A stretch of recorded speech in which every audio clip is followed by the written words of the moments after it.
मुबारक हो बांग्लादेश को और खैर मुबारक हो पाकिस्तान को। बांग्लादेश ने पहली दफ़ा पाकिस्तान के खिलाफ अपना टेस्ट मैच जीता और पाकिस्तान ने पहली दफ़ा बांग्लादेश के खिलाफ टेस्ट मैच हारा। तो इसमें अगर हम थोड़ा सा कंपैरिजन कर लें और ये देखें कि कहाँ कहाँ गलतियाँ हुई हैं, तो सबसे पहले मैं आप लोगों को बताना चाहूँगा पाकिस्तान और बांग्लादेश के दरमियान 14 टेस्ट मैचेस हुए हैं, जिसमें से 12 पाकिस्तान जीता है, एक पाकिस्तान हार चुका है अभी पिंडी वाला, और एक ड्रॉ हुआ है। अगर हम दोनों के डेब्यूट टेस्ट मैच की बात कर लें तो पाकिस्तान ने 1952 में इंडिया के खिलाफ डेब्यू अपना टेस्ट मैच खेला, जबकि बांग्लादेश ने 2000 में खेला। यानी कि पाकिस्तान की 48 साल पुरानी टीम को सिर्फ 24-25 साल जिंदगी की टीम ने हरा दिया। तो इसमें अगर हम एक और बात देख लें, एक और रिकॉर्ड देखें, तो बांग्लादेश ने अभी तक 143 टेस्ट मैच खेले हैं, जिसमें से वो सिर्फ 20 जीत पाया है और 105 हारा है। तो बांग्लादेश की टेस्ट मैच में कारकर्दगी का अंदाज़ा यहाँ से लगाया जा सकता है, लेकिन हैरान कुन पाकिस्तान ने बांग्लादेश को भी जीत का मौका दिया और अपसेट की जो अपनी एक रिदम पाकिस्तान सेट कर रहा था, तो उसमें एक और अपसेट पाकिस्तानियों को दिखाने का मौका मिला। लेकिन इसमें मैं पाकिस्तान का शुक्रिया अदा करूंगा एक बात से, पहले पाकिस्तान हारता था हमें दुख होता था दिली तौर पर, लेकिन अब जो पाकिस्तान हारता है हमें दिली तौर पर दुख नहीं होता है। तो ये पाकिस्तान को मैं क्रेडिट देता हूँ कि इसने हमें ढीठ बना दिया है।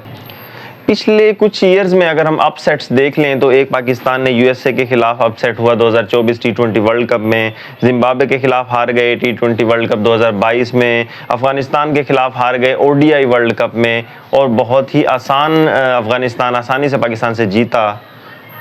अगर हम रावलपिंडी स्टेडियम के बारे में बात कर लें तो रावलपिंडी स्टेडियम में अभी तक पाकिस्तान 14 टेस्ट मैच खेल चुका है, जिसमें से सिर्फ 5 जीता है और 5 हारा है, जबकि 4 उसके ड्रॉ हुए हैं। तो यहाँ पर अगर हम बात कर लें कि होम एडवांटेज कैसे उठाया जाता है, किसी भी को रिक्वेस्ट करूँगा कि कुछ जाकर इंडिया क्रिकेट बोर्ड से सीख लें कि होम एडवांटेज से कैसे फ़ायदा उठाया जाता है। उनका रविचंद्र अश्विन अपनी पिचेस पर कितनी ज़्यादा विकेट्स लेता है, गोरों को तिगनी का नाच नचा देता है। तो पाकिस्तान से मैं ये रिक्वेस्ट करूंगा, पीसीबी से ये रिक्वेस्ट करूंगा कि मेहरबानी करके कोई ऐसी पिचेस बनाएं, ये फट्टा फ्लैट पिचेस ना बनाएं जिस पर बैट्समैन स्कोर करते जाएं, लेकिन वो फट्टा भी ऐसा फट्टा हो जिस पे दूसरी बैट्समैन तो स्कोर करें जबकि पाकिस्तानी 150 पर आउट हो जाएं।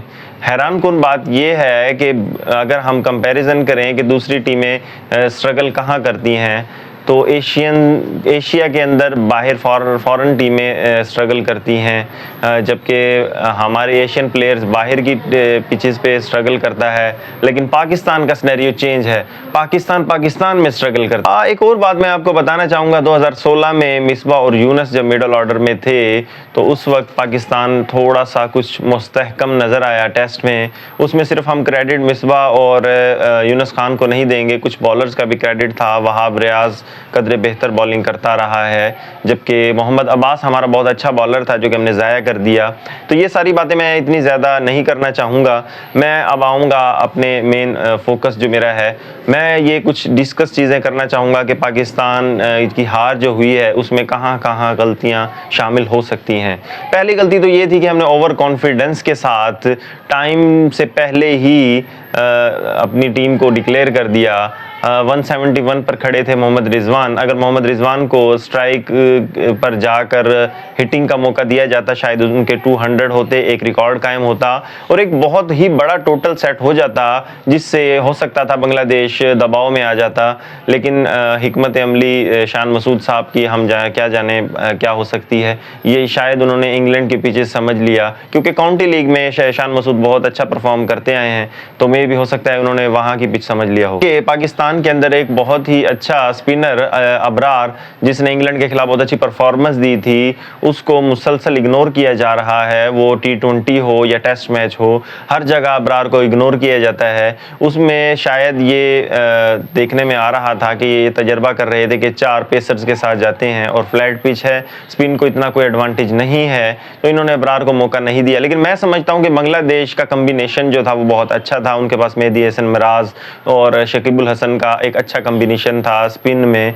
तो मैं समझता हूं कि कम से कम 2 स्पिनर तो टीम में ज़रूर होने चाहिए। अब हमारे पास सलमान अली आगा साहब थे, तो उसके साथ भी तो कोई बॉलिंग कराने के लिए दूसरे एंड पर स्पिन का कॉम्बिनेशन हो, लेकिन हमारे पाकिस्तान की तरफ से कोई अच्छा कॉम्बिनेशन ना था। बैटिंग में एडवांटेज की अगर बात कर ली जाए तो मैं समझता हूं कि एक फास्ट ऑलराउंडर हर टीम में होना ज़रूरी है। उसको देखें तो उसमें अगर ऑस्ट्रेलिया को देखें तो ग्रीन है, इंग्लैंड के अंदर देखें वॉक्स है, और भी बहुत सारे फास्ट बॉलिंग ऑलराउंडर हैं। अगर हम स्पिन ऑलराउंडर की बात कर लें तो अगर अबरार को नहीं भी खिलाना था तो हमें चाहिए था कि कोई स्पिन ऑलराउंडर एक और खिला लेते, उसमें ये हो वही बात आ जाती कि कम्बिनेशन अच्छा बन जाता। और फिर हम बात करेंगे मोहम्मद हुरैरा की। तो हुरैरा एक बहुत ही बेहतरीन किस्म का टेक्निकल किस्म का प्लेयर है। अगर मैं कंपैरिजन करूं साइम अयूब और हुरैरा में, तो टेक्निक वाइज हुरैरा बहुत अच्छा प्लेयर है। साइम अयूब भी अच्छा हिटर है, मगर टेक्निकल इतना कोई ख़ास प्लेयर नहीं है। अच्छा या टेक्निकल पिच आ जाए या कोई अच्छा बॉलर आ जाए तो साइम अयूब अपनी विकेट दे बैठता है, लेकिन दूसरी तरफ हुरैरा अपनी विकेट जल्दी से नहीं देगा।